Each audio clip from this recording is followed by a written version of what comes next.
स्वर्गीय पिता, आज शाम हम आपके चरणों में आते हैं। तेरा वचन कला जुगान युगेश, आकाश पृथ्वी तल जाए, मेरी बातें कभी न टलेंगी। उन्हीं वचनों के द्वारा तू आज शाम हमसे बातें कर दो। दिनहीन मनुष्य को छुपा ले और तू हमसे प्रकट हो जा।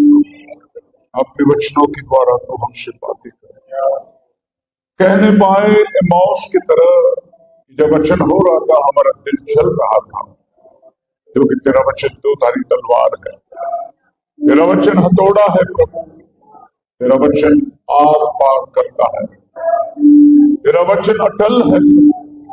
आकाश पृथ्वी चल जाएगी लेकिन तेरी बातें कभी न टलेंगी। धन्यवाद करते हैं, हमारी सोच और विचार को प्रभु तू ऊंचा उठा, ताकि हम प्रभु वो समय के अनुसार अब सियाना हो जाना चाहिए और ना बालकपन हमारे अंदर रहे, पर तो समझदार होने की तो बड़ी कृपा कर। दुआ प्रभु यीशु के नाम में मांगते, सुन और कबूल कर, आमीन। बैठ सकते हैं।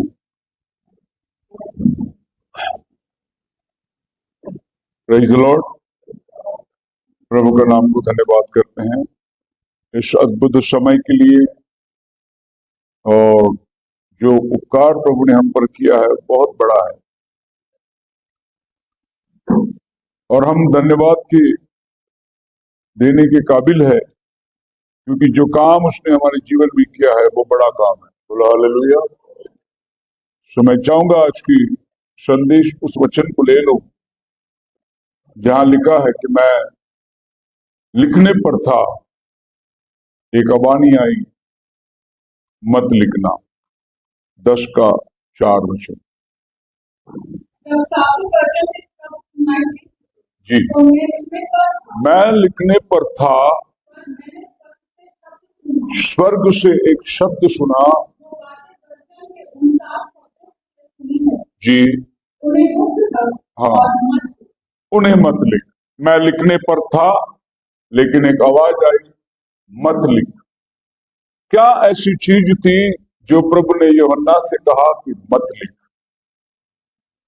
जब यूहन्ना ने सुना तो वो लिखने पर था, लेकिन आवाज आई उसे मत लिख, क्योंकि वो उस समय के लिए, जो अंत के समय में प्रभु अपने दुल्हन को जब तैयार करेगा, यही वो गर्जन है जो दुल्हन को तैयार करेगी। और वो समय नहीं था जब जॉन लिख रहा था कि दुल्हन तैयार हो, क्योंकि जॉन जो लिख रहा था वो अगले 2000 साल का इतिहास लिख रहा था, और उसे मना किया गया था कि ये मत लिखना। वैसे ही हम देखते हैं दानियल की किताब उसका 12वां अध्याय में प्रभु ने दानियल को बोला, लिख और इसको मोहर देकर बंद कर दे। ये अंत के दिनों में, या अंत के दिनों के लिए है। दानियल का 12वां अध्याय आखिरी वचन में पढ़िए। हाँ,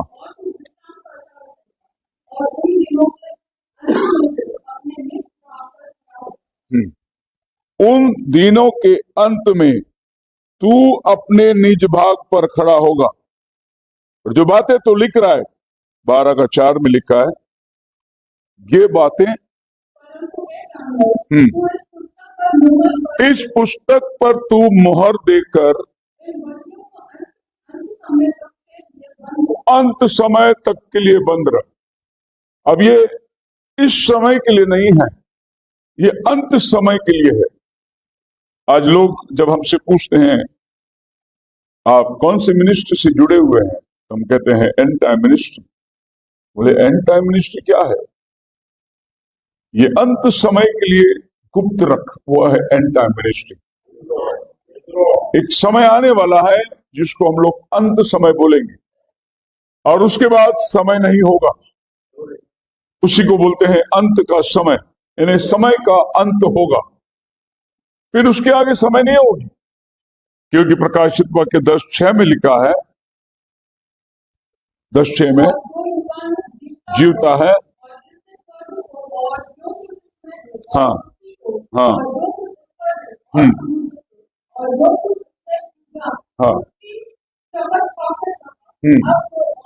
हाँ अब तो और देर ना होगी।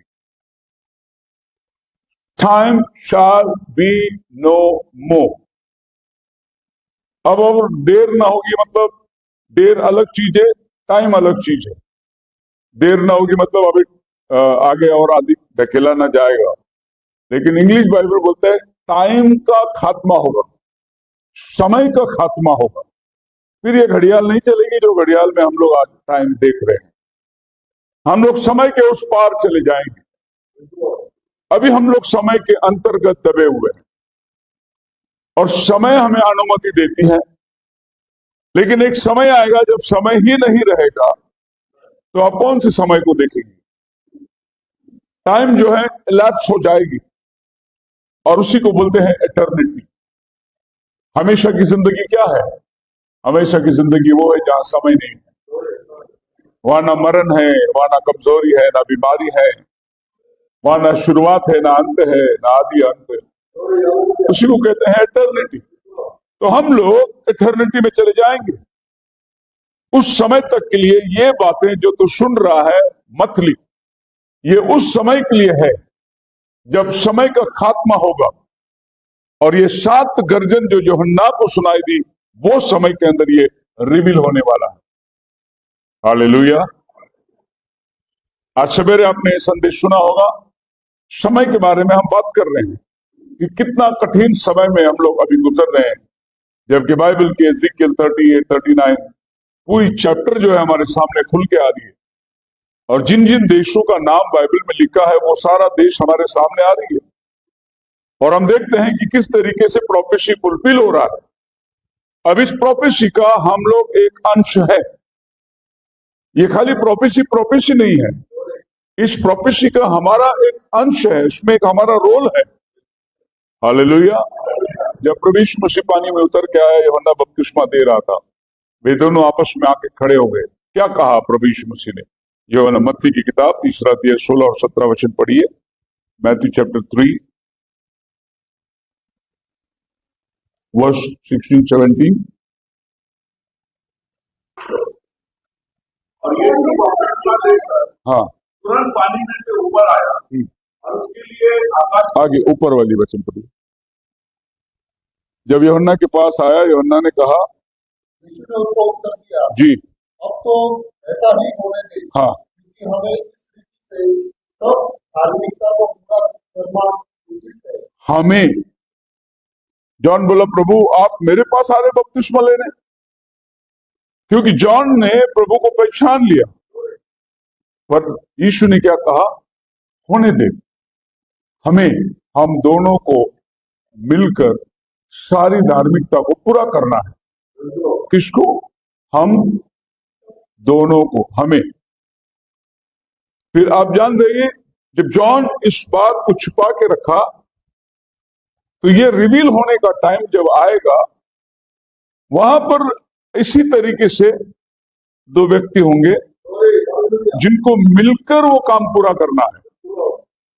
तो ये अंतिम समय के अंदर जब प्रभु बादलों पर आएगा, वो क्यों आने वाला है बादलों पर? उसके दुल्हन को उठाने के लिए आने वाला। इसका मतलब जब वो आएगा तभी पृथ्वी में एक दुल्हन तैयार रहेगी। मैं क्रिश्चियन की बात नहीं करता, डिनोमिनेशन की बात नहीं करता, मैं दुल्हन की बात करता। क्योंकि डिनोमिनेशन जाने वालों में से नहीं है, वो ट्रिब्यूलेशन में जाएगी, संकट काल में जाएगी। लेकिन उठा लिए जाने में प्रभु यीशु की दुल्हन जाएगी। हालेलुया। सो ब्राइड अलग है, क्रिश्चियन लोग अलग है, क्रिश्चियन नाम धराई लोग हैं। लेकिन जाने वाला ब्राइड जो है वो वचन के मुताबिक जो जी रहा है वो प्रभु यीशु की दुल्हन है। और प्रभु यीशु आ रहा है ये बाइबल लेने के लिए नहीं आ रहा है, वो आ रहा है उनमें ये बाइबल जिनके अंदर जीवित है, जिनमें ये वचन चल रहा है, उनको लेने के लिए वो आ रहा है। यानी मैं और मेरा दुल्हा, अगर मैं दुल्हन है वो मेरा दूल्हा है, हम दोनों को मिलकर ही रैप्चर को पूरा करना है। वो अकेला नहीं आ रहा है रैप्चर के लिए, वो आपको ले जाने के लिए आ रहा है। इसका मतलब ये है कि प्रभु के आगमन में हमारा भी एक योगदान है, हमारा भी एक काम है। जब यूहन्ना बपतिस्मा दे रहा था, यीशु आया, वो बोला प्रभु मैं आपसे लेना चाहिए, बोले नहीं, हम दोनों मिलकर नियम शास्त्र को या धार्मिकता को हम पूरा करेंगे, हम दोनों मिलकर करेंगे। बोलो हालेलुया। जब दुनिया का जल प्रलय से नाश करने का समय आया, उत्पत्ति की किताब 6वां अध्याय उसका 5 वचन में प्रभु कहता है कि अब मिटने का समय आ चुका है, अब मैं पूरी पृथ्वी को मिटाऊंगा, क्योंकि बुराई इतनी बढ़ चुकी है कि हर विचार के अंदर जो भी हो रहा है वो बुरा ही हो रहा है। लेकिन अब ये काम को पूरा करने के लिए खुदावन को एक पार्टनर की जरूरत है। हालेलुया। तो उसने क्या देखा? 9 अध्याय उसका 6 वचन में 6 का 9 में उत्पत्ति। नूह की वर्षाओं की है। हाँ, नूह धर्मी पुरुष और अपने समय के लोगों में वो खरा आदमी था। बोलो हालेलुया। इसको प्रभु आज ढूंढ रहा है। उस दिन जल प्रलय को लाने के लिए प्रभु एक आदमी को ढूंढ रहा था जो उसके विचार, उसके ख्याल, उसकी समानता में चलेगा और जमाने के साथ नहीं चलेगा, वो जमाने के खिलाफ चलने वाला आदमी हो। और उसको नूह मिला। अपने समय में वो आदमी खरा था। Praise the Lord. और प्रभु ने उसके साथ वाचा बांधा कि मैं नाश करने पर हूं, तू अपने लिए जहाज बना ले, अपने परिवार समेत, और जो जानवर और पक्षी जो शुद्ध अशुद्ध जो तेरे पास आएंगे उससे भी अपने लिए कमरा बना रख। मतलब परमेश्वर को काम करने के लिए एक पार्टनर की जरूरत थी और उसने नूह को चुना। वो उस समय का पार्टनर बन गया। खुदा की मर्जी को ये धरती में पूरा करने के लिए ये धरती में एक पार्टनर उठा और उसने प्रभु के वचन के मुताबिक जहाज बनाया। एक एक शब्द उसने प्रभु का वैसा ही पालन किया। थोड़ा भी उसने अपनी बुद्धि को उसमें इस्तेमाल नहीं किया जैसे आज चर्च वाले करते हैं। इसीलिए तो 45,000 डिनोमिनेशन हो चुका है। अगर हर चर्च ये सोचे कि हम अपनी दिमाग नहीं लगाएंगे, केवल प्रभु के मर्जी से चलेंगे, तो ये पृथ्वी में एक ही चर्च मिलेगा आपको, क्योंकि सब लोगों ने अपना दिमाग लगा दिया। अभी हफ्ते में मुझे किसी ने मैसेज भेजा, पहली बार सीएनआई चर्च में लेडी बिशप चुनी गई, पहली बार, फर्स्ट टाइम। और सीएनआई चर्च के लिए बड़ा गर्व की बात है कि पहली बार औरत बिशप बन गई। क्या ये प्रभु की मर्जी है? क्या प्रभु ने कभी औरत को बिशप बनाया, कभी औरत को पास्टर बनाया? ये प्रभु की मर्जी है? नहीं, ये चर्च ने अपनी मर्जी को प्रभु के राज्य में इस्तेमाल किया है। और ऐसे लोगों को प्रभु नहीं चाहता। प्रभु उनको चाहता है जो उसके प्लान के मुताबिक आप चले। हालेलुया। पहली चर्च को प्रभु ने बनाया, क्या था उसका प्लान? पतरस खड़ा हो गया, पवित्र आत्मा से भरकर कहा, पाप की क्षमा के लिए तुम में से प्रत्येक जन प्रभु यीशु मसीह के नाम में बपतिस्मा ले। ये पहला चर्च का पैटर्न था। क्या आज कोई चर्च यीशु के नाम में बपतिस्मा देती है? नहीं देती। पिता पुत्र पवित्र आत्मा, पिता पुत्र पवित्र आत्मा, ऐसा कोई बपतिस्मा बाइबल में दिया है? कोई नहीं दिया है। कोई लिया है? देने वाला ही नहीं तो लेने वाला कहां होगा? ये प्रभु की पैटर्न है? नहीं, ये मनुष्य ने अपनी पैटर्न को बाइबल में जोड़ दिया है। और खुदावन को कौन चाहिए? वो चाहिए जो उसकी पैटर्न को अपनाए, उसने बनाया हुआ फ्रेमवर्क को अपनाए। बोलो हालेलुया। वो जो योजना बना के आपको देता है, उस योजना में आपको ढलना है। ये ना कि मैं अपनी एक प्लान बनाऊंगा, मैं अपनी एक ड्राइंग बनाऊंगा, प्रभु उसको रिजेक्ट कर देगा। प्रभु ने उसके लिए सिंपल आधार भी देखा, उदाहरणों को दिया, हमारे सामने अनेक दृष्टांतों को उसने रखा। मेरा वचन सुनकर जो उसका पालन करता है, समझता है, वो बुद्धिमान मनुष्य के समान है जो चट्टान पर घर बनाया। इसका मतलब ये नहीं कि और कोई घर नहीं बनाता, रेत पर बनाने वाला भी था उधर, और उसका घर गिर जाएगा, बाढ़ आएगी, तूफान आएगी, ढा दी जाएगी। प्रभु ने बोला बुद्धिमान वो है जो चट्टान पर घर बनाता।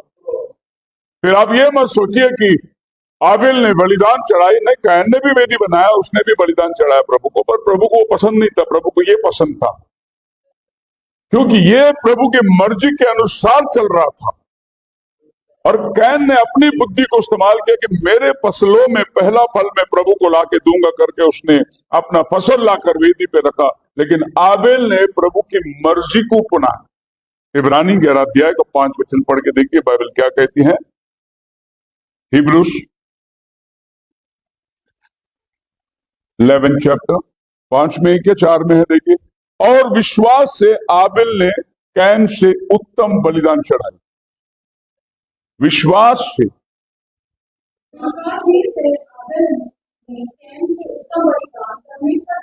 ओ बलिदान तो कैन ने भी चढ़ाया, लेकिन उत्तम बलिदान आबिल ने चढ़ाया। बोलो हालेलुया। अब बहुत ही लोग बलिदान चढ़ाते हैं, लेकिन परमेश्वर को चाहते हैं उत्तम बलिदान। और बाइबल क्या कहता है? विश्वास से। विश्वास क्या है? विश्वास प्रकाशन है, एक रेवलेशन है। विश्वास साधारण चीज नहीं है। विश्वास एक प्रकाशन है, एक रेवलेशन है। क्या रेवलेशन है? मैं यीशु मसीह पर विश्वास करता हूं। क्या विश्वास करता हूं? मैंने उसे देखा नहीं, मैं उसे नहीं निहारा, लेकिन मैं विश्वास करता हूं उस पर कि वो मेरे लिए आया, मारा गया, गाड़ा गया, तीसरा दिन मुर्दों में से जी उठा, मुझे लेने आ रहा है। ये तो रेवलेशन से मुझे रिवील हुआ ना। बाइबल में तो लिखा है, किताब ने, बहुत सारे कवियों ने लिखा है, लेकिन मुझे कैसे ये रिवील हुआ? क्योंकि मैंने उस पर विश्वास किया। विश्वास मेरे लिए प्रकाशन बन गया। बोलो हालेलुया। एक औरत आई प्रभु के पास, बोली मेरी बेटी बीमार है, ठीक कर ले। प्रभु ने बोला बच्चों की रोटी कुत्तों को नहीं दिया जाता। उस औरत ने कहा कुत्ते भी तो वो चूर खाते हैं जो मेज से गिरता है। प्रभु ने बोला इतना बड़ा विश्वास मैंने इनमें भी नहीं देखा। क्या था उस औरत के पास? उसके पास एक प्रकाशन था।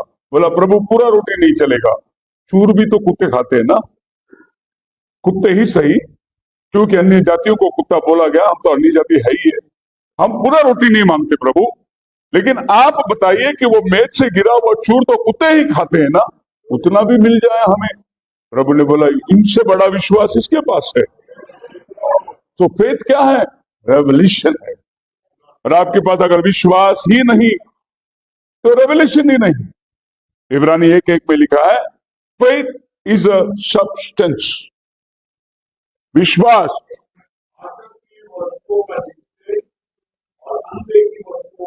Now, what do you mean by substance? एक वस्तु। ये माइक एक वस्तु है, ये लैपटॉप एक वस्तु है, ये पेन एक वस्तु है, ये बोर्ड एक वस्तु है। विश्वास एक वस्तु है, अनदेखी वस्तुओं का प्रमाण, जिसको हम देख नहीं सकते फिर भी हम उसको मानते हैं, वही विश्वास है। हालेलुया। और आबेल के पास विश्वास था। क्या विश्वास था? विश्वास ये था मेरे माँ बाप ने एप्पल नहीं खाया, जैसे आज हमारे क्रिश्चियन साइंस बोलता है वो एप्रिकॉट था या एप्पल था, खोज रहे वो लोग। मेरा माँ बाप ने एप्पल नहीं खाया, मेरा माँ बाप ने जो किया उसका प्रतिफल मरण था, और परमेश्वर ने एक मेमने को मारा, उसका वस्त्र निकालकर आदम और हवा का नंगापन को ढांप दिया। यानी फल खाने से इनकी आंखें खुली, इनको पता चला ये नंगे हैं, ये कोई और फल था, ये पेड़ में से आने वाला फल नहीं था। ये प्रकाशन कैन को नहीं मिला था, ये प्रकाशन आबिल को मिला था। इसीलिए आबिल ने जब वेदी बनाई उस पे उसने खून लेकर आया, ब्लड, क्योंकि आदम और हवा को बाहर निकालने के लिए प्रभु ने यहां ब्लड का इस्तेमाल किया। यह रेवलेशन एबल को आई, इसीलिए उसने वेदी पर ब्लड चढ़ाया। लेकिन कैन सोचा मेरा बाप एप्पल खाया होगा, मां ने एप्पल खाया होगा, इसीलिए पाप हुआ, इसीलिए उसने एप्पल लेके आया। तो विश्वास जरूरी है आप प्रभु के पास आने, क्योंकि प्रभु है, ये बात को पहले आपको विश्वास करना है। उसके बाद आप जब प्रभु के पास आएंगे तो प्रभु आपको मुलाकात करेगा। सो बाइबल कहता है John was told right it not, he heard the thunder's uttered their voices and was about to write। एक आदमी अगर लिखने पर है तो सबसे पहले उसको समझना है, तभी तो वो लिख सकता है। तो जो गर्जन की आवाज थी वो जॉन समझ गया और वो लिखने पर था। ऐसे कोई आदमी कुछ भी लिख नहीं सकता। लिखने के लिए पहले वो समझना चाहिए कि वो क्या लिखने वाला है। इसका मतलब जो आवाज गर्जन में हुई थी वो जॉन समझ गया था, इसीलिए वो लिखने पर था। आवाज आई, मत लिख। उत्पत्ति की पहली अध्याय से प्रभु बोल रहा है, जॉन लिख रहा है। अब आप देखिए पहला अध्याय, रेवल्यूशन चैप्टर 1, 1, 2, 3 वचन पढ़िए। यीशु मसीह का प्रकाशित वाक्य हाँ हाँ, जो उनसे परमेश्वर ने दिया कि अपने दासों को वो बातें जिनका शीघ्र होना अवश्य है दिखाए और उसने अपने पर को भेज कर उसके द्वारा अपने दास को उत्तम बताए। मैंने पहले भी आपको इस बात का जिक्र किया है। प्रभु यीशु मसीह का प्रकाशन, the revelation of Jesus Christ. अभी जीसस क्राइस्ट तो सबको मालूम है, लेकिन जीसस क्राइस्ट का रेवलेशन मालूम होना बहुत जरूरी है। The revelation of Jesus Christ. क्यों जीसस क्राइस्ट का रेवलेशन मालूम होना है? जब तक आपको जीसस का रेवलेशन नहीं मालूम पड़ेगा, आपको बाइबल नहीं समझेगा। सो जीसस का रेवलेशन, जॉन जब पतमोस नाम टापू में था, उसको रिवील हुआ। अब बाइबल कहती है जीसस, आगे कहती है, पढ़िए उसको फिर से एक बार। यीशु मसीह का प्रकाशित वाक्य हाँ, जो उसने परमेश्वर ने दिया कि अपने दासों को वे बातें अपने दासों को वे बातें बताएं जिनका शीघ्र होना जिनका शीघ्र होना अवश्य है, और उसने अपने स्वर्ग दूत को भेजकर अपने स्वर्ग दूत को भेजकर। उसके द्वारा अपने दास ठीक है, यहाँ रुकिए, यही वचन आप पढ़िए मराठी में।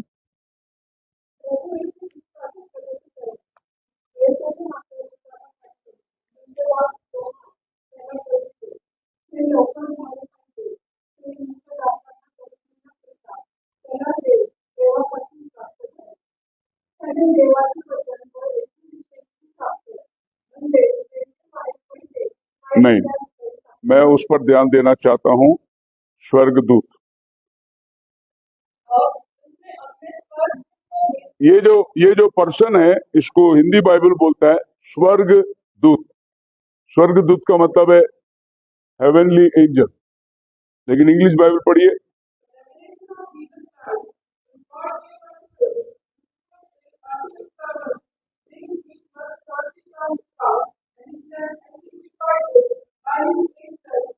By his angel.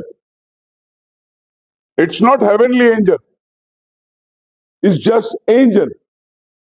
मतलब यह है कि परमेश्वर ने एक आदमी को भेजा जॉन को रेवलेशन देने, और जॉन ने रेवलेशन कलीसिया को दिया। Praise the Lord.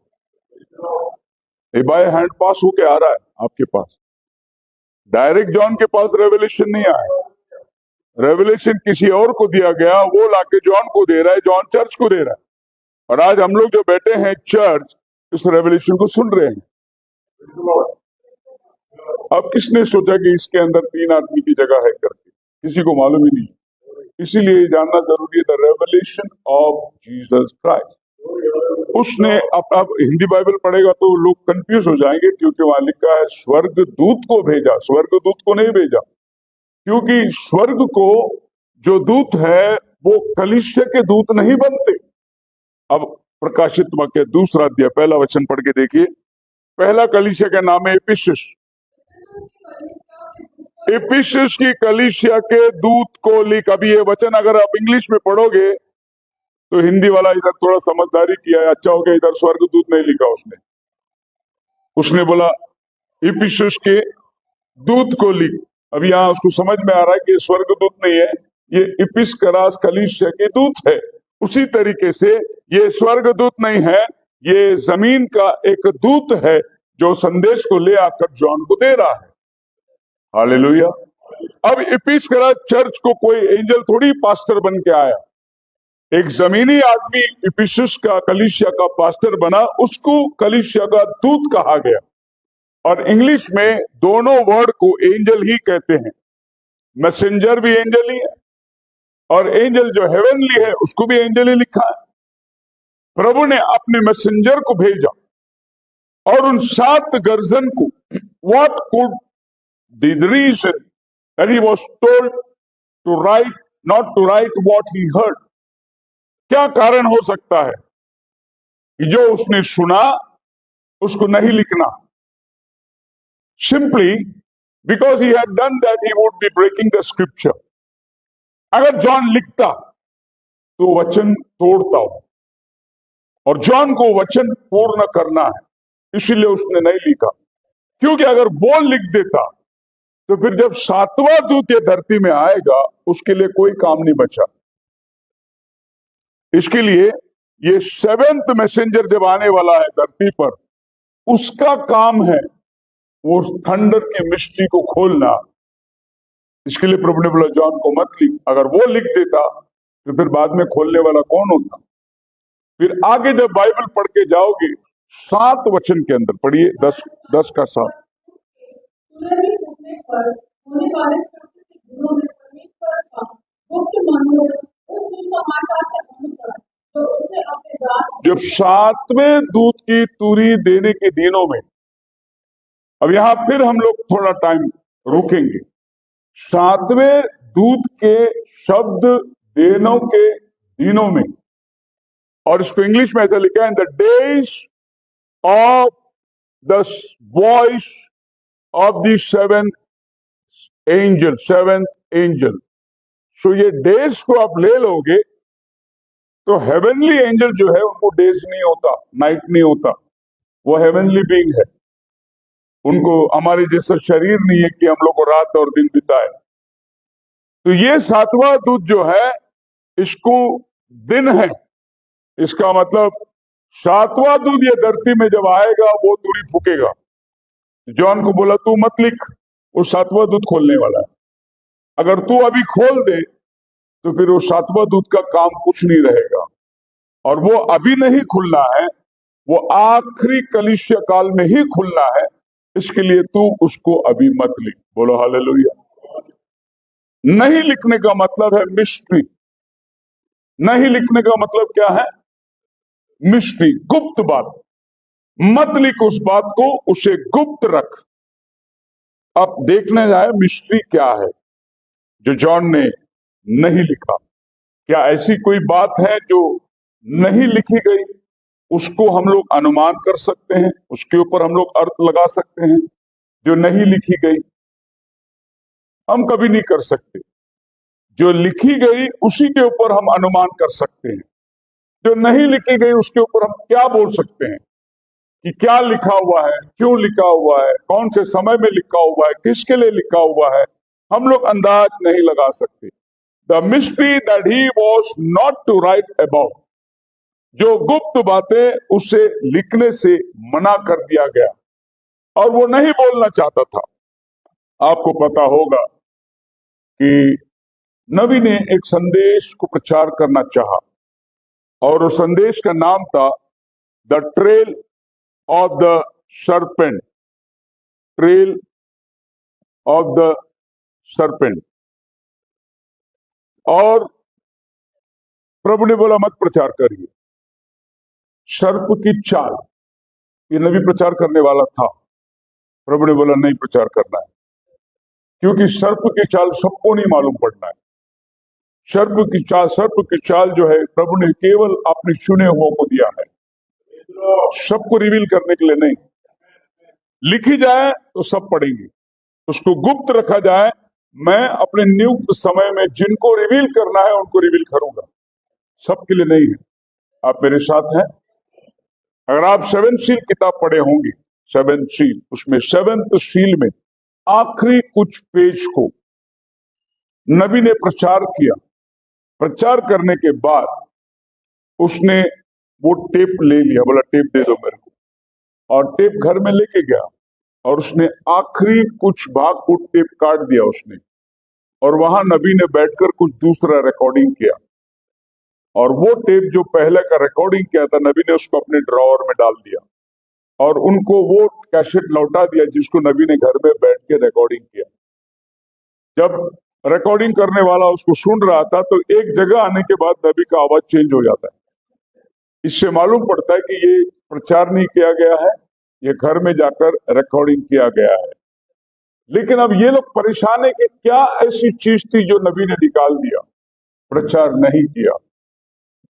फिर बाद में नबी जाने के बाद उसकी घर की जब ये लोग देख रहे थे देखभाल, तभी उसकी ड्रॉवर में वो टेप मिल गया। तो उन्होंने उस टेप को फिर से चलाया और उसमें से कुछ भाग लेकर वो लोग ने फिर किताब प्रिंट करी। तो नया 7 सील बुक्स अगर आपको मिलेगा, उसमें नबी का दोनों भी मैसेज प्रिंट है।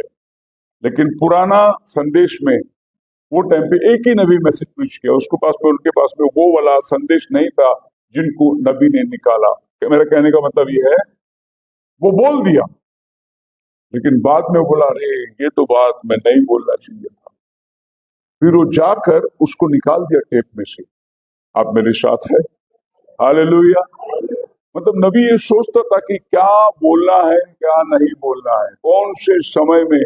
और जिस दिन उसने बोल दिया उसने उस शब्द को वापस ले लिया, बोला नहीं प्रभु ने मना किया था ये बोलने के लिए और मैंने बोल दिया। क्योंकि वो मनुष्य है, उत्तेजना में आकर बोल दिया उसने, लेकिन बाद में प्रभु ने उसको मना किया और उसने वो चीज को टेप में से बाहर निकाला।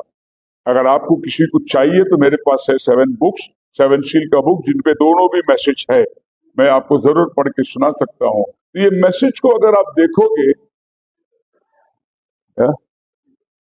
Okay, 415 paragraph. Brother Branham adds the following 4 lines taken from the paragraph 374 to 375 of his message last evening, 1963, 24 मार्च को उसने प्रीच किया है। God bless you. ये टेप है और इसमें आप देख सकते हैं कि नबी ने उस चीज को निकाल दिया, उसके बाद उनको जब मिला उन्होंने वापस उसको प्रिंट कर दिया। तो ये डेट और टाइमिंग आप ले सकते हैं और 7 सील बुक में जाकर वो पैराग्राफ आप पढ़ के देख सकते हैं क्यों खुदा का बंदा ऐसा करता है। क्योंकि खुदा का बंदा खुदा के मर्जी के बगैर कुछ नहीं कह सकता। अगर उसने कह दिया तो उसे वापस लेना है। और ये बात किसी को समझ में नहीं आई, पर उसने उस बात को वापस ले लिया। अब जब वो दूसरा भाग जिसमें वो बात नहीं कहना था उसने कह दिया, उस बात को जब आप सुनोगे तो नबी सिर्फ 2 बात उसमें कहता है नेगेटिव से हम लोग पॉजिटिव की तरफ जा रहे हैं। यही कह रहा हूं, नेगेटिव से पॉजिटिव की तरफ हम लोग जा रहे हैं। अभी आजकल आपके मोबाइल में है कैमरा, आपको नेगेटिव पॉजिटिव कुछ नहीं मालूम है, लेकिन कुछ वर्षों पहले जब फोटोग्राफर आता था फोटो निकालने जिसमें फिल्म डालते थे, उसको मालूम है नेगेटिव और पॉजिटिव क्या है। जब वो कैमरा में निकाल देता है, आजकल के कैमरा में ऐसा है, फोटोग्राफर शादियों में आते बोलते क्लिक करते 1 मिनट 1 मिनट, दूसरा मारते 1 मिनट 1 मिनट, तीसरा मारते 1 मिनट 1 मिनट, चौथा मारते। पहला ऐसा नहीं मार सकता था क्योंकि उतनी फिल्म खराब हो जाती थी। एक रोल में खाली 36 फिल्म होता था। आपने उसको 2 रोल मारने करा तो एक एक फोटो उसको सोच समझ के मारना पड़ता था, क्योंकि वो फिल्म लेकर वो नेगेटिव में जाता था, उसको प्रोसेस पे डालता था, एक डार्क रूम में ले जाकर उसको फिल्म को निकालकर उस पर लाइट नहीं पड़नी चाहिए। अगर लाइट पड़ गया तो आपका फोटो फीका आएगा। तो वो अंधेरे में मिलकर काम करते थे। आपको अगर मेरी बातों पर यकीन है, मैं भी फोटोग्राफी करता था, तो मैं भी एक रोल में अगर 15 कॉपी निकल गई और बाकी 20 कॉपी है, तो हम लोग क्या करते थे, ये सामने वाला बोला नहीं नहीं मेरे को 15 अभी धो के दे दो, तो फिर हम लोग क्या करते थे, काला कपड़ा हाथ में रखकर कैमरा खोलकर वो रील निकाल के 15 जहां से वो रील कटिंग क्लिक हुआ है वहां काट कर उस रील को निकाल के दूसरा रोल चढ़ा के काला कपड़ा से कैमरा बाहर निकाल के वो रोल को कपड़े में अंधेरे में ले जाकर लेबोरेटरी में देके धो के उनको दे देते थे। मतलब उस पे उजाला नहीं पड़ना चाहिए। आप मेरे साथ है? थोड़ा मुस्कुरा के बोलिए, बहुत ज्यादा सीरियस हो गए आप लोग। जब जॉन लिखने पर था तो प्रभु ने बोला डोंट राइट इट, मत लिख, क्योंकि ये अभी प्रोसेस में जाना है, डार्क एज में जाना है, नेगेटिव, और ये जाकर धुल के निकलेगा 7वां युग में। जब 7वां दूत आएगा तब ये पॉजिटिव बन के आएगा। तो कलीसिया काल को क्या करते हैं हम लोग? डार्क एज बोलते हैं। कभी से डार्क एज में कलीसिया गया? 300 सदी से कलीसिया डार्क एज में चली गई, जब रोमन कैथोलिक चर्च की फॉर्मेशन हुई। और यहां से लेकर 1500 सदी तक कलीसिया टोटल डार्क एज में थी। जब लूथर आया तो थोड़ी कलीसिया को उजाला मिली। फिर 1700 सदी में वेस्ली आया, कलीसिया को थोड़ी सी उजाला मिली। और 1900 सदी में पेंटिकॉस्टल आया और कलीसिया को थोड़ी सी रोशनी मिली। और जब 7वां दूत आया तो पूरा प्रकाशन कलीसिया को मिल गया। अभी फिल्म डेवलप होके रेडी है, इसको बोलते हैं घड़ी का संदेश। आप मेरे साथ हैं? फिर ये डार्क एज में क्या हुआ? ये छिपी हुई थी, किसी को मालूम नहीं था प्रभु ने क्या कहा, क्या लिखने पर था और क्यों उसे मना किया। इस डार्क एज में किसी को कुछ नहीं मालूम था। डार्क एज में क्या थी? आपको चर्च में जाना है और पादरी साहब को पैसा भरना है, आपका पाप का क्षमा हो जाएगा। फिर मंडे को फिर जाके मारना है बाटली, फिर शनिवार तक चलना है, फिर संडे को आकर पादरी साहब को पैसा देना है। जिंदगी भर दारू पी के मर गया, पादरी साहब आएंगे, होली वाटर डालेंगे, उसको सीधा स्वर्ग में भेज देंगे। बोलेंगे हमारा प्रिय भाई अभी प्रभु के गोद में है। वो एक दिन चर्च को नहीं आया होगा, सीधे प्रभु के गोद में है। मतलब इस तरीके का अंधकार का जिंदगी लोग बिता रहे थे, उजियाला था ही नहीं। यही है जब फॉर्मेशन हुई कैथोलिक सभा की, अंधकार में कलीसिया चली गई। जब बाइबल कहती है मूर्तक और मंदिर का कोई संबंध नहीं, 2 कोरिन्थियों 6वें अध्याय 14 वचन में, तो फिर मंदिर में मूर्तें कहां से आ गई? क्योंकि कलीसिया डार्क एज में चली गई। बच्चों का बपतिस्मा बाइबल में नहीं है, फिर ये बच्चों का बपतिस्मा कहां से आ गया? क्योंकि कलीसिया डार्क एज में चली गई। ये माला जपना, ये हाथ पिनाना, ये मोमबत्ती चढ़ाना, ये फूल चढ़ाना, ये मध्यस्थ को, ये संतों को उपासना करना, ये बाइबल में नहीं है। फिर कहां से आ गई? कलीसिया अंधकार में चली गई। तो ये प्रोसेस नेगेटिव के टाइम पे चर्च चल रही थी। एक समय आया जब प्रभु उस पर प्रकाश डाल रहा है। बोलो हालेलुया। जब आप एक आम के बीज को जमीन में डालते हैं तो उसको जमीन के अंदर जाना है, उसको मरना है, उसको सड़ना है, फिर उसके अंदर से जीवन बाहर निकलता है। अगर ये आम के बीज को अच्छी पेपर में लपेट के अलमारी में रखो, कभी पेड़ नहीं आएगा उसमें। इसीलिए प्रभु यीशु मसीह 1 कुरिन्थियों 34 से कहा, जब तक बीज मरता नहीं वो दूसरा पौधा बन के नहीं आता। तो जितनी सच्चाई पहले युग में मिली थी वो सब को जमीन में जाना पड़ा, और अंधकार के प्रोसेस में चलते चलते एक वक्त आया जब ये जमीन के बीज को प्रभु ऊपर निकाल रहा है। इसलिए पौल कहता है, मैंने बोया प्रभु ने बढ़ाया, मेरा काम बोने का था, मेरे पीछे आने वाला इसको उगाएगा, इसके ऊपर वो बांध काम करेगा। आप मेरे साथ हैं? तो एक प्रोग्रेसिव रेवलेशन चलती है। लूथर के पास उतना प्रकाशन था ही नहीं, क्योंकि लूथर के पास सैंक्टिफिकेशन नहीं थी।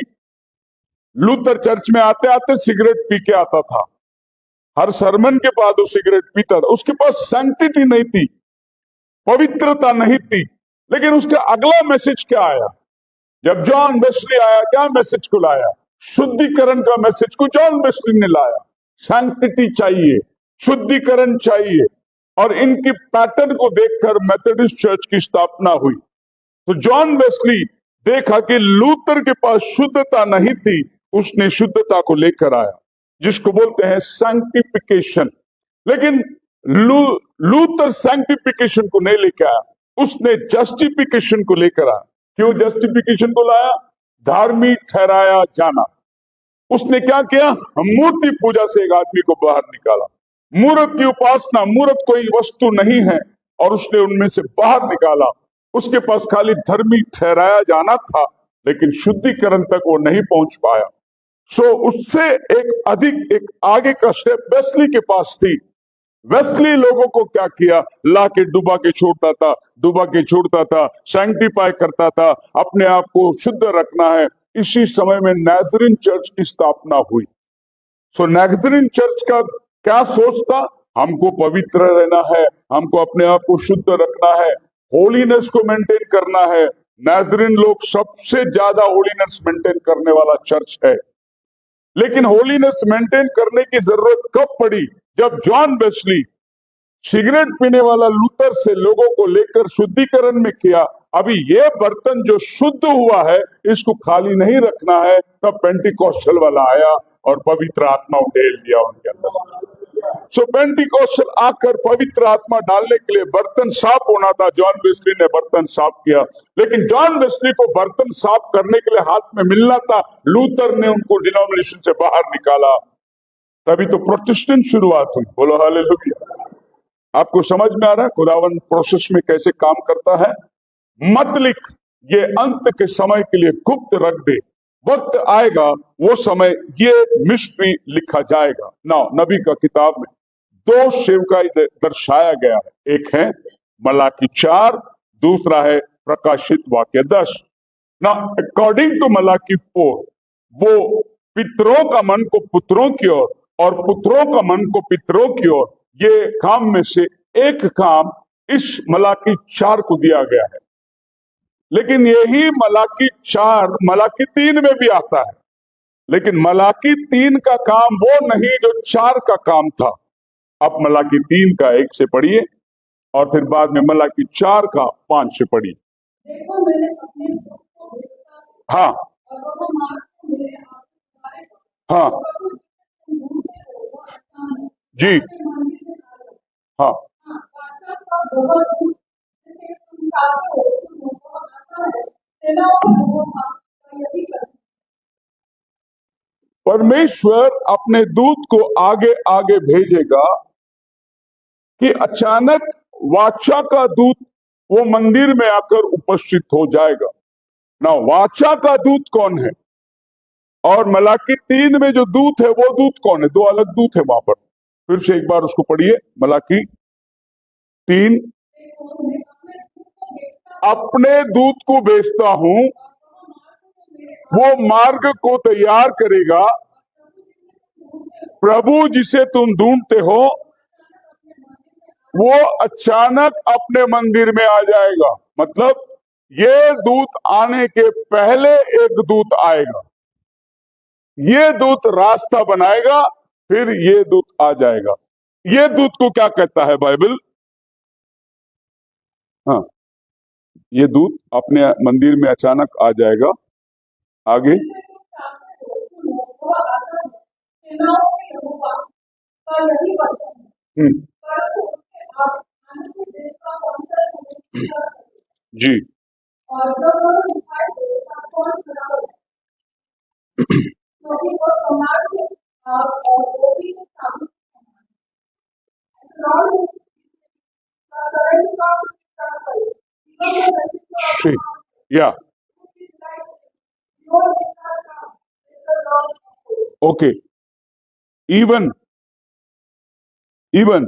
the messenger of the covenant, the messenger of the covenant, वाचा का दूत, एक दूत है जो रास्ता बनाएगा, दूसरा एक दूत जो आने वाला है वो वाचा का दूत होगा।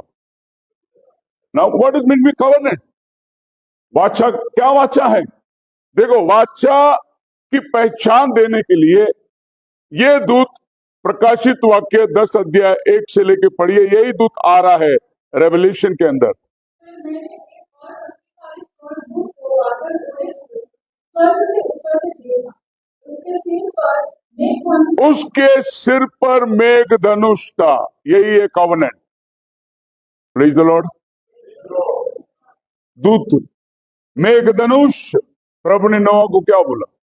जब भी ये दूत आसमान पर ये धनुष को देखे, ये मैं तेरे साथ करार बांधता हूं, वाचा बांधता हूं कि अब की बार मैं पानी से नाश नहीं करूंगा। इसको बोलते हैं वाचा का दूत। जिसने वाचा दिया वो दूत आएगा। बोलो हालेलुया। तो ये दूत रेवलेशन 10:1 से जो आ रहा है, इसको बोलते हैं माइटी एंजल। अब इसको माइटी एंजल करके नाम क्यों दिया गया है? ये खाली एंजल नहीं है, ये एंजलों का एंजल है। केवल प्रभु नहीं है, वो प्रभुओं का प्रभु है। सो माइटी एंजल खाली एक ही व्यक्ति बन सकता है, वो प्रभु यीशु मसीह, क्योंकि वो कवेनेंट को साथ में लेके आता है।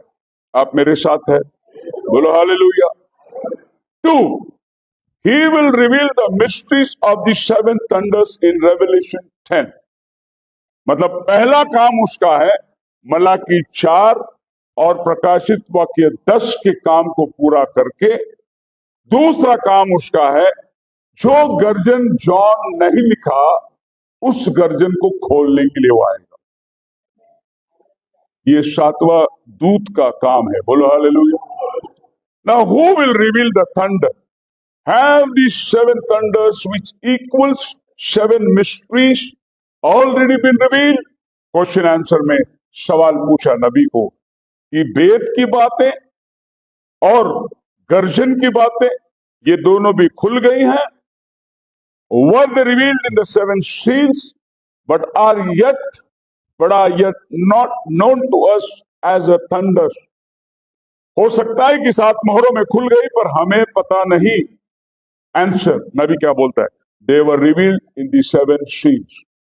वे 7वें मोहरों में खुल गई। And what the thunders was about? फिर गर्जन क्या है? अगर वो 7वीं मोहर में खुल गई तो फिर गर्जन क्या है?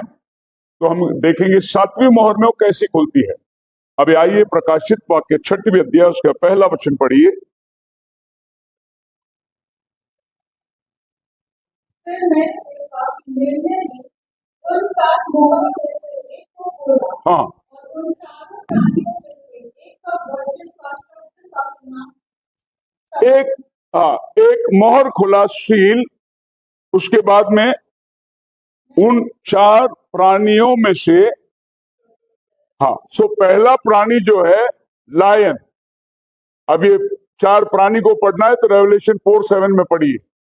ये सिंहासन के सामने बैठे हुए हैं। इनमें से पहला प्राणी जो लायन है वो पहला सील खुलने के टाइम आवाज देता है, आ और देख। अभी उधर आइए 6 में। फिर देखा मेले के उन 7 मोहरों में से एक को खोला, और उन 4 प्राणियों में से एक का गर्जन का शब्द। क्या हुआ? उन 4 प्राणियों में से एक का थंडर क्या हुआ? गर्जन हुआ। बोलो हालेलुया। अभी इधर कितना गर्जन हो रहा है?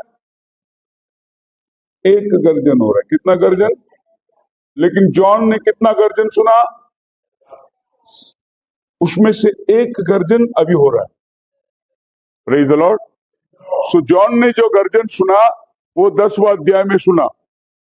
मैं बताऊंगा कि 10th चैप्टर में उसने 7 गर्जन सुना, लेकिन 6वें अध्याय में 6th चैप्टर में एक गर्जन हुआ है, 1 थंडर।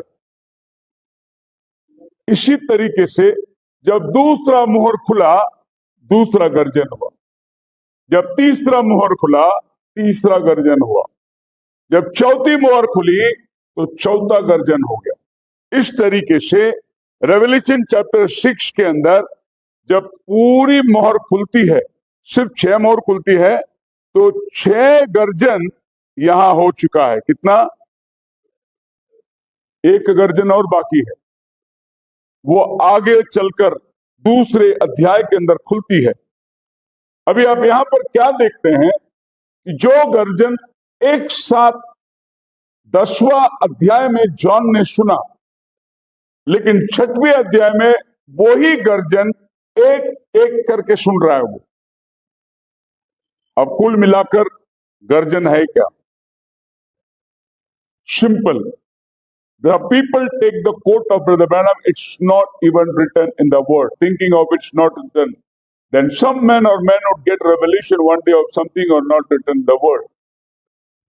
कोई लोग बोलेंगे वो लिखा नहीं है, कोई और आदमी आएगा एक नया रेवलेशन को लाएगा और वो बोलेगा कि अभी मेरे को रिवील हुआ है। ऐसे अभी बहुत से लोग अपने खुद को प्रॉफिट बना दिए कि वो हमें रिवील हुआ है, वो हमें रिवील हुआ है, लेकिन एक्चुअली वो बाइबल में रिवील हो चुका है। लेकिन वो रिवील किया हुआ चीज को आप तक समझाने वाला जब तक नहीं आएगा तब तक वो बातें आप तक नहीं पहुंचेंगी। आप मेरे साथ हैं? अब वचन में तो लिखा था जंगल में पुकारने वाले का शब्द होगा, ये तो रोज पढ़ रहे थे लोग चर्च में, लेकिन जब तक जॉन द बैप्टिस्ट आया नहीं, वो वचन को पुकारा नहीं, लोगों को समझ में नहीं हुआ कि ये वचन आज पूरा हो रहा है। वचन में लिखा था इसाया 61 के अंदर, प्रभु की आत्मा मुझ पर है, मेरा अभिषेक हुआ है कि अंधों को दिखाए, कुचले वो को छुटकारा दे, बंधुओं को रिहाई दे। लेकिन ये वचन तब तक नहीं खुली जब तक लूक 4:16 में यीशु मंदिर में आकर इस वचन को पढ़कर बोला, आज ये लेख तुम्हारे सामने पूरा हुआ है। लिखी गई बातों को एक व्यक्ति आकर खोल के पढ़ के उसे समझाता है और कहता है कि आज ये लेख पूरा हो गया। बोला हालेलुया। सो जॉन ने जो बातों को नहीं लिखा उस बातों को लिखने के लिए, पर ये पहले लिख चुकी है, लेकिन ये रिवील नहीं हुआ है क्योंकि जॉन इसको समझ गया है। और जब बाइबल बात करती है, and when the seven thundered uttered there voices, अभी आप रेवल्यूशन 10:4 फिर से एक बार पढ़िए, रेवल्यूशन 10:4 जी। अभी यहां पर ऐसा लिखा है, सातों गर्जन के शब्द। अभी आप जब गर्जन सुनते हैं नेचुरली, धड़ाम धड़ाम धड़ाम धड़ाम, है नहीं, बड़ी बादल गरजती है, बताइए क्या शब्द हुआ उसमें?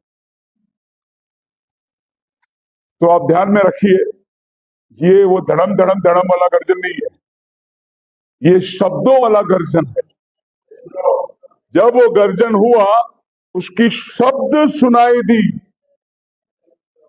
अब इसको इंग्लिश में पढ़िए, when the thunder uttered, see the word uttered, English word uttered का मतलब है मैंने किसी को कुछ बोल दिया, उसको बोलते हैं I have uttered that word, मैंने उस शब्द को बोल दिया। तो यहां पर गर्जन बात कर रही है, खाली धड़म धड़म नहीं, उसके अंदर संदेश आ रहा है। हालेलुया। लोग कुछ सुन रहे हैं उसमें, इसीलिए तो जॉन लिखने पर था, नहीं तो धड़म धड़म धड़म लिख के छोड़ देता। वो क्या लिखने पर था? उस संदेश, उस गर्जन में एक संदेश आया, एक शब्द आया, voice of the seventh angel. अभी आप मराठी में पढ़िए जॉन 1:1, आपको इस वचन को अगर खुलासा करना है, जॉन 1:1, प्रारंभी शब्द होता, काय आया शब्द, वो नवड़ी शब्द, जो मैं बोल रहा हूं ये शब्द है। इंग्लिश में लिखा है in the beginning was the word, जो मैं बोल रहा हूं ये वचन है और ये पहले था। अब वचन पहले था कैसे हो सकता? वचन बोलने वाला पहला होना चाहिए ना, वचन पहला कैसा हो सकता? इसीलिए आगे लिखा है बोलने वाला और वचन दोनों एक था, और आदि में वचन था, वचन परमेश्वर के साथ था, वचन परमेश्वर था, वचन परमेश्वर था। मतलब बोलने वाला परमेश्वर, उसके मुंह से निकला वचन, वचन और परमेश्वर दोनों। अब जब तक परमेश्वर नहीं तो वचन कहां से आ गया?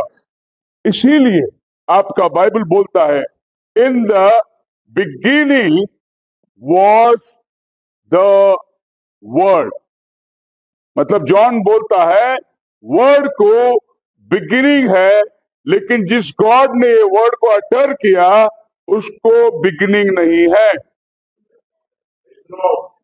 बोलो हालेलुया। इसको बिगिनिंग नहीं है, लेकिन वर्ड को बिगिनिंग है, क्योंकि पहली बार खुदावन शब्द को निकाल रहा है। इसके पहले ये शब्द खुदावन के मन में विचार के रूप में था। थॉट जिसको बोलते हैं हम लोग, विचार।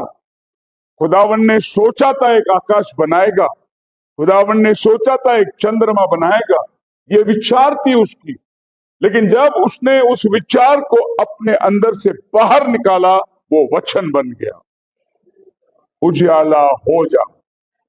तो विचार क्या बन गया? वचन बन गया। इसीलिए बाइबल क्या बोलता है? वचन को शुरुआत है। अभी लोग हड़बड़ा जाते हैं। अगर आप जोवा विटनेस वालों से सुनोगे ये, तो वो बोलेंगे wisdom was there. Wisdom, God के साथ क्या था? विजडम था। और वो विजडम जो है ना, वो ही जीसस क्राइस्ट था। ऐसा वो लोग जीसस क्राइस्ट को विजडम में लेके आएंगे और आपको सीधा नीति वचन में लेके जाएंगे, जहां लिखा है मैं सृष्टि से पहले उसके साथ था। बोलेंगे देखो यीशु पहले से उसके साथ था, क्योंकि उनको ये बताना है कि यीशु और यहोवा दोनों अलग है। लेकिन इनको कोई नहीं समझाएगा, वही यहोवा ये धरती में आकर बोला मैं और यहोवा एक है। वहां तक वो पहुंचेंगे ही नहीं। वो इधर अलग को टटोल के बैठे हैं, तो वहां तक कहां जाएंगे? जब वो यहोवा धरती में आकर बोला जो वचन मैं बोलता हूं वो जीवन है। हालेलुया। और परमेश्वर जो है उसमें जीवन थी।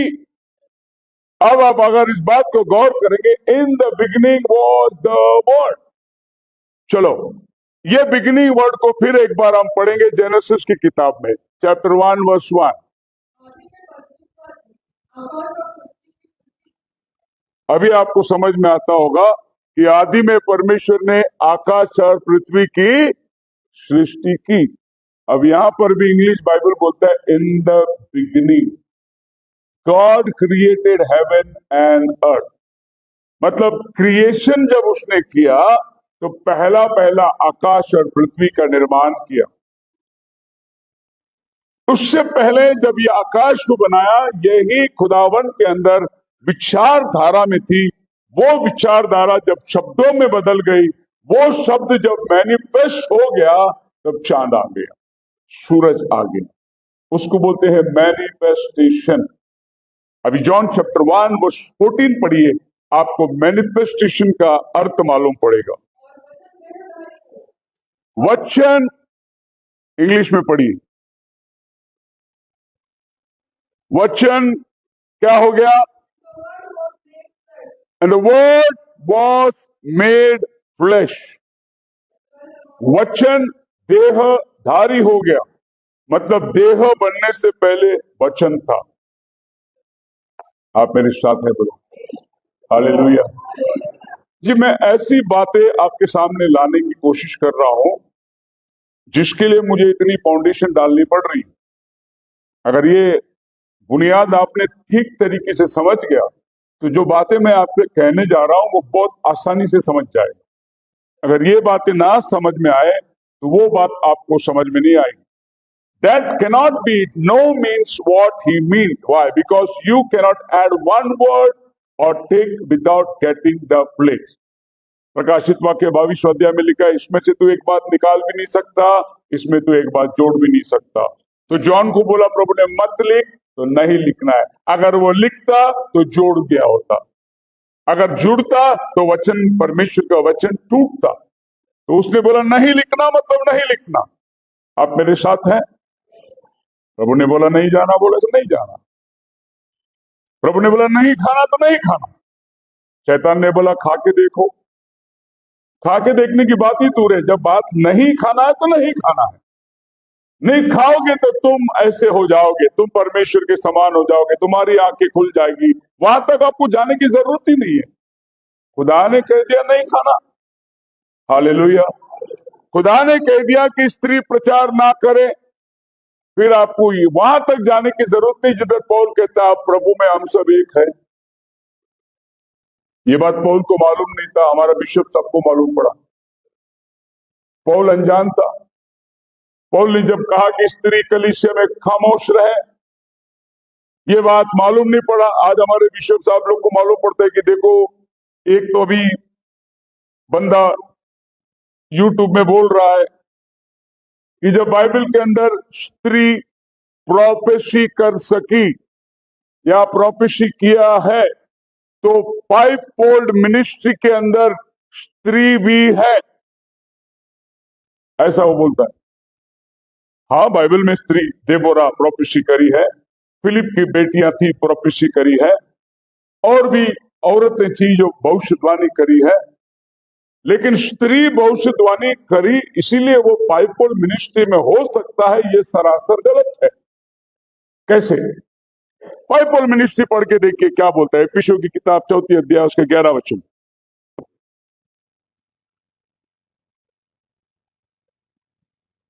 और इतनी मूर्खता लोग दावे के साथ कहते हैं बिना समझे। अब बाइबल क्या कहती है? पहले अपोस्टल है,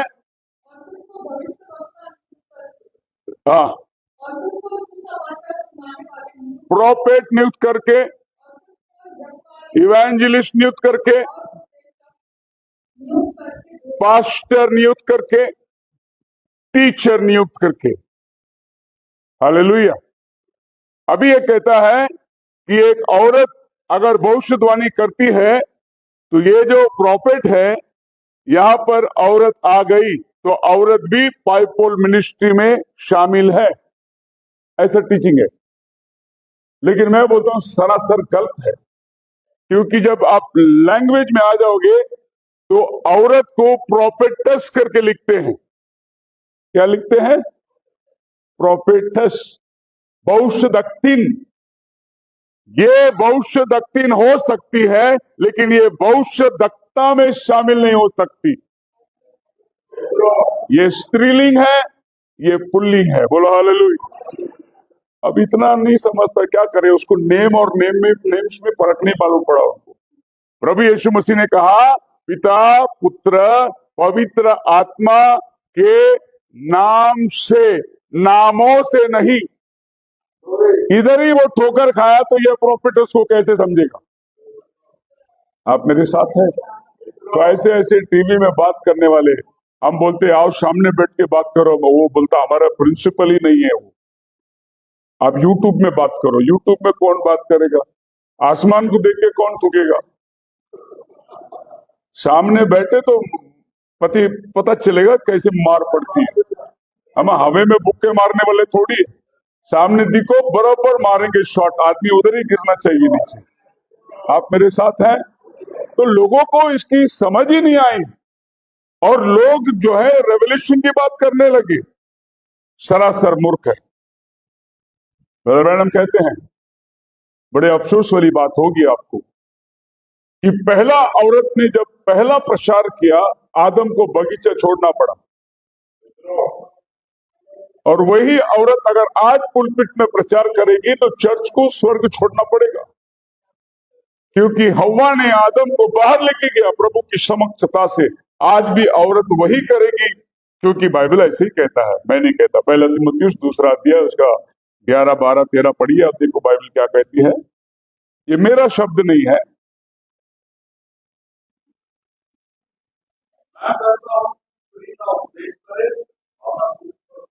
हाँ, आगे। क्योंकि आदम पहले, उसके बाद हवा, आदम बहकाया ना गया, इसीलिए मैं कहता हूं स्त्री प्रचार ना करे। उसका बस रीजन है बोलने का, स्त्री प्रचार ना करे क्योंकि वो पहले बहकाने में आ गई। बोलो हालेलुया। अब पौलुस को ये बात, यही पौलुस लिखता है आगे कि हम प्रभु में जब आ गए, क्या यूनानी, क्या यहूदी, क्या अन्य जाति, क्या पुरुष, क्या स्त्री, क्या बड़े, क्या छोटे, वो अलग कंटेक्स्ट है।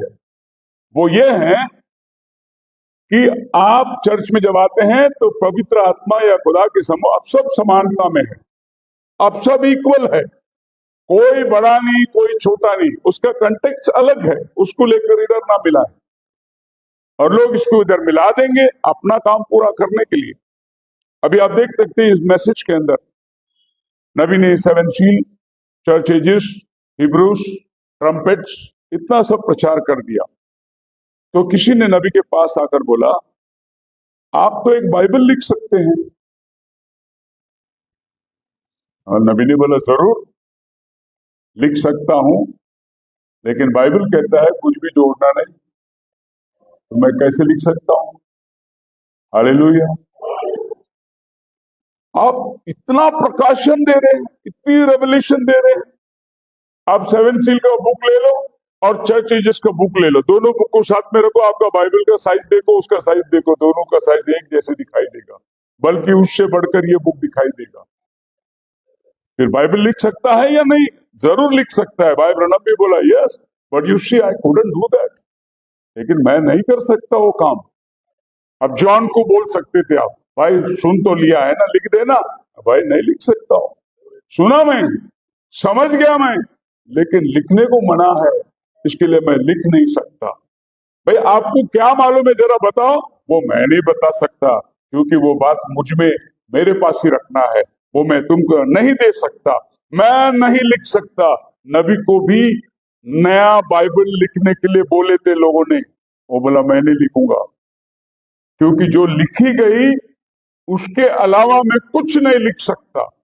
और जो मैं लिखा गया, अब देखिए कितना एक अद्भुत बात है। आप 7 सील पढ़ोगे, 7 मोहरों की किताब पढ़ोगे, तो कम से कम आपको हिंदी में 500 पन्ने का मिलेगा। कितना पन्ने का? 500 पन्ने का। लेकिन बाइबल पढ़ोगे तो सिर्फ 6वीं चैप्टर के अंदर, 6 चैप्टर में 7 सील का भेद है। और उसमें कितना वचन है? 6 चैप्टर में कितना वचन है? हाँ, तो अभी आप इसकी एक्सपांशन को देखिए। अगर भाई ब्रनम एक नया बाइबल लिखने वाला है तो कैसे लिखेगा? देखिए, एक चैप्टर को उसको लिखने के लिए 500 पेज लगे। एक चैप्टर लिखने के लिए उसको कितने पेज लगे? चर्चेज बुक आप लोगे तो रेवलेशन चैप्टर 2, चैप्टर 3, ये दोनों लिखने के लिए उसको 500 पेज लगे। अभी आप सोचिए कि अगर ब्रदर ब्रैनम पूरा पहला अध्याय से 20-22 अध्याय तक लिखे तो आपके घर में क्या बोलते हैं, अलमारी समाएगा नहीं। इतनी बड़ी बाइबल वो लिख देगा। लेकिन प्रभु ने बोला मत लिख, ये तेरा अपना इंटरप्रिटेशन नहीं है। खुदावन ने जो कहा वही उसका इंटरप्रिटेशन होना चाहिए। नोहा, बारिश आएगी कहां से? ऊपर से। ऊपर तो पानी है ही नहीं, कहां से आएगी? मुझे नहीं मालूम, लेकिन तू तो कहता है बारिश आने वाली है। मैं तो कह रहा हूं क्योंकि खुदा ने कहा, मैं कह रहा हूं, पर कैसे बारिश आएगी? ऊपर तो मिलो दूर तक हमने जाकर देखा, पानी है ही नहीं। बोले इंटरप्रिटेशन देना मेरा काम नहीं, वो खुदा खुद देगा। मेरा काम है इसने जो बोला वो आपको बोलना है। बोलो हालेलुया। फिर लोग इंटरप्रिटेशन के लिए रुके हुए थे। इंटरप्रिटेशन के चक्कर में वो लोग वोट बनाना भूल गए। वो ये देख रहे थे कि अगर ऐसा आया बारिश तो वोट बना लेंगे, लेकिन जिस दिन बारिश आई उस दिन देर हो चुकी थी कि वो एक वोट बना सके, और बनाया हुआ वोट का भी दरवाजा बंद हो चुका था, अंदर भी नहीं जा सकते। अब बोलते हैं नोहा सच कह रहा था कि आसमान से बरसात होगी, और देखो अभी आसमान से पानी गिर रहा है।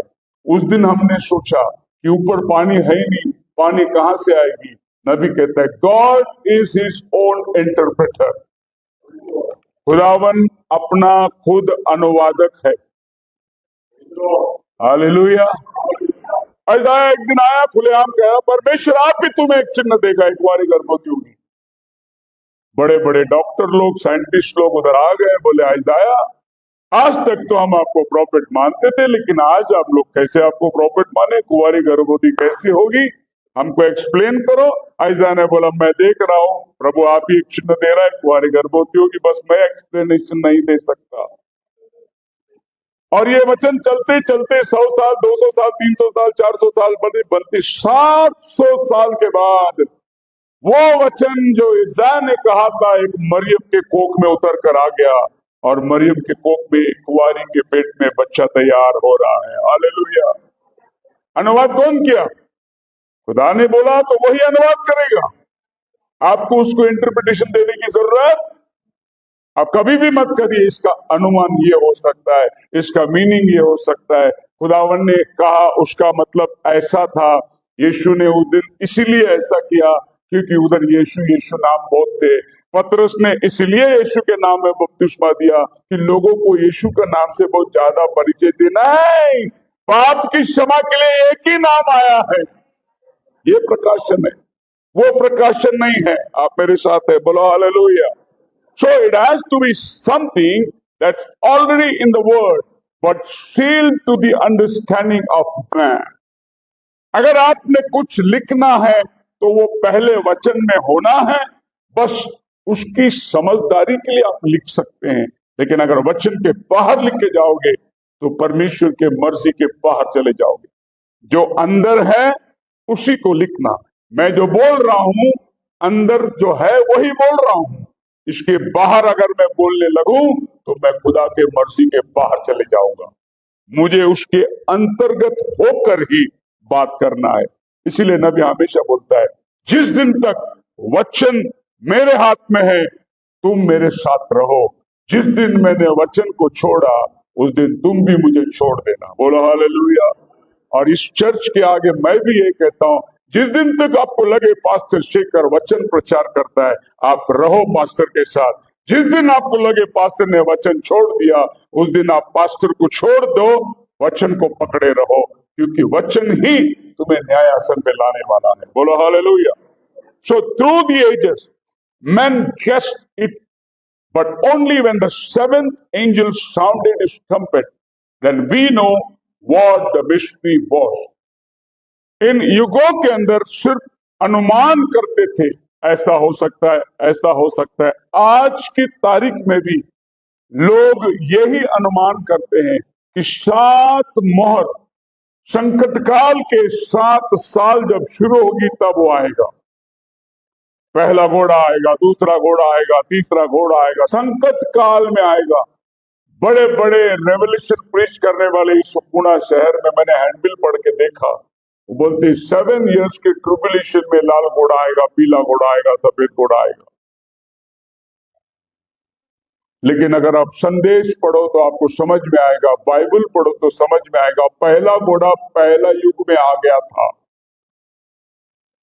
दूसरा घोड़ा दूसरा कलीसिया काल में आ गया था, और अभी जो घोड़ा आया है वो पीला घोड़ा मिलावट का समय। इसमें आप और हम मिलावट के दुनिया में बैठे हैं, पीला घोड़ा काम कर रहा है। लेकिन अभी भी हमारे क्रिस्ती समाज ये सोच के बैठे हैं कि संकट काल में पीला घोड़ा आने वाला है, क्योंकि उनको ये बात समझ में आई नहीं। और समझ में इसलिए नहीं आई कि समझाने वाला कोई नहीं मिला। पढ़िए प्रेरितों के काम उसका 8 अध्याय और उसका 30 और 31 वचन।